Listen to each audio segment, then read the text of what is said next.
Assalamualaikum warahmatullahi wabarakatuh. Bismillahirrahmanirrahim. Apa kabar antum semua hari ini? Semoga tetap semangat, semoga tetap alhamdulillah luar biasa, Allahu Akbar, yes. Pada pertemuan kali ini kita akan membahas terkait dengan cerpen. Apabila pada pertemuan sebelumnya kita telah membahas bab literasi, kali ini kita akan mengupas apa itu cerita pendek. Maka tetap semangat, tetap fokus. Let's check it out.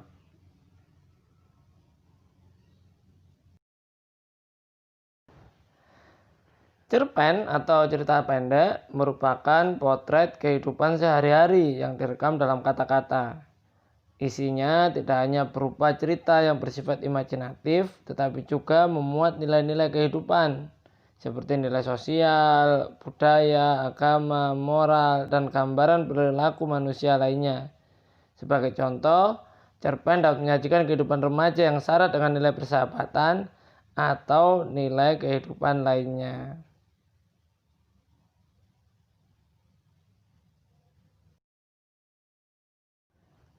Cerpen sendiri termasuk jenis teks fiksi, di samping novel, hikayat, anekdot, dan sejenisnya.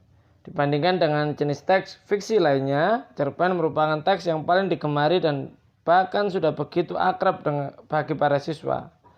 Hal ini karena bentuknya ringkas atau pendek sehingga mudah diapresiasi atau dibuat oleh para siswa dalam waktu yang cukup singkat.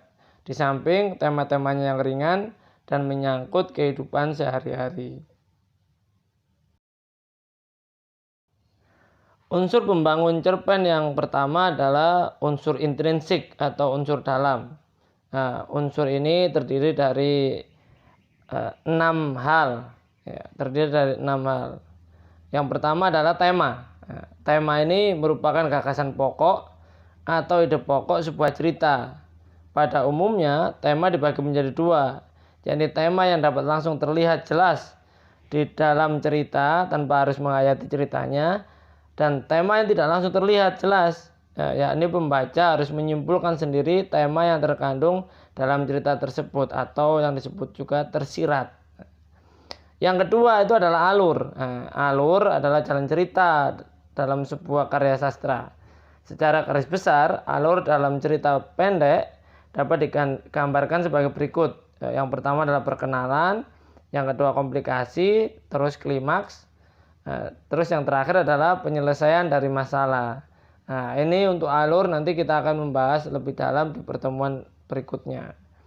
Nah, yang ketiga, unsur intrinsik yang ketiga adalah latar, yang merupakan hal-hal yang berkaitan dengan tema, isi, tempat, waktu, dan suasana dalam cerita tersebut. Adapun unsur intrinsik yang keempat adalah tokoh atau pelaku.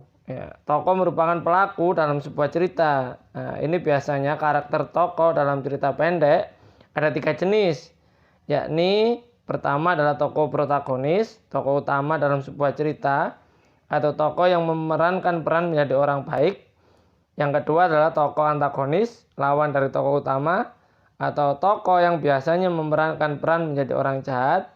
Yang ketiga adalah tokoh figuran, atau tokoh pendukung untuk cerita, atau tokoh yang biasanya mendampingi tokoh protagonis. Adapun yang kelima itu adalah sudut pandang. Nah, sudut pandang ini adalah posisi pengarang dalam memandang suatu peristiwa di dalam sebuah cerita. Nah, ada berapa macam sudut pandang? Sudut pandang itu ada 3. Yang pertama adalah sudut pandang orang pertama, yakni pengarang memosisikan dirinya sebagai tokoh utama yang berbicara dalam kisah tersebut. Kayak sudut pandang orang pertama ini ditandai dengan penuturan cerita menggunakan kata ganti orang pertama, baik tunggal seperti kata aku, saya, ana, maupun jamak, kami atau kita. Sudut pandang berikutnya adalah sudut pandang orang kedua, yakni pengarang memosisikan dirinya sebagai tokoh yang diajak bicara. Gaya sudut pandang orang kedua ditandai dengan penuturan cerita menggunakan kata ganti orang kedua. Misalnya kamu, antum, kalian. Adapun yang berikutnya adalah sudut pandang campuran, yakni pengarang memosisikan dirinya sebagai tokoh yang membicarakan tokoh utama.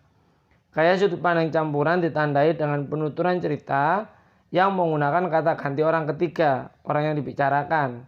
Misalnya ia, dia, beliau, mereka, atau langsung menyebutkan nama tokoh dalam cerita. Nah, unsur intrinsik yang terakhir atau yang keenam adalah amanat. Amanat ini merupakan pesan yang ingin disampaikan oleh seorang pengarang melalui karya tulisnya kepada pembaca atau pendengar. Pesan itu bisa berupa harapan, nasihat, dan sebagainya.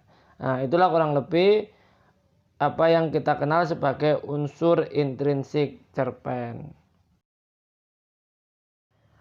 Unsur pembangun cerpen yang berikutnya adalah unsur ekstrinsik cerpen atau unsur luar. Unsur luar ini sebenarnya terdiri hanya dua hal saja. Yang pertama adalah latar belakang masyarakat atau kondisi latar belakang masyarakat seorang penulis yang ini sangat berpengaruh pada cerita, misalnya terkait dengan zaman atau etnis tertentu atau lingkungan masyarakat tertentu. Adapun yang kedua adalah latar belakang pengarang, yaitu meliputi pemahaman kita terhadap sejarah hidup atau sejarah hasil karangan yang telah diciptakan. Nah, semakin banyak karya sastra yang pernah ditulis, semakin baik pula karya sastra tersebut. Nah, latar belakang pengarang dapat diidentifikasi dari tiga hal. Yang pertama adalah biografi atau riwayat hidup. Yang kedua adalah kondisi psikologi pengarang.